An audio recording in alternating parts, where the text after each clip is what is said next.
खराच्या बाजूनच नाही तर विरोधातही लढण्यास वकील नकार देत आहेत। सरकारी वकील अजय मिसर यांनी भोंदूबाबा अशोक खरात याची केस लढण्यास नकार दिला। सरकारी वकील अजय मिसर यांना केस लढण्याबाबत एसआयटीने पत्राद्वारे विनंती केली होती, मात्र त्यांनी असमर्थता दर्शवली। अजय मिसर यांनी नकार दिल्यामुळे सहाय्यक सरकारी वकील शैलेंद्र बागडे हेच युक्तिवाद करणारे 2011 मुंबई साखळी बॉम्बस्फोट खटला, रवी पुजारी प्रकरणातील महत्त्वातील सर्व खटले, अन्य महत्त्वाच्या खटल्याच्या न्यायालयीन चौकशीच्या कामामुळे या प्रकरणाला वेळ आणि न्याय देता येणार नाही असं त्यांनी कारण दिलं आहे।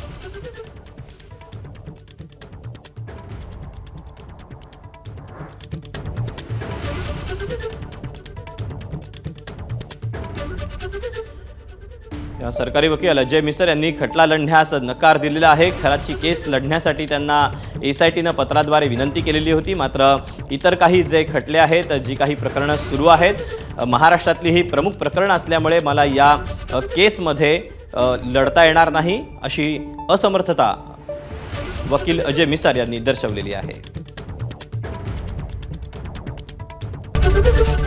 एबीपी माझा, उघडा डोळे बघा नीट।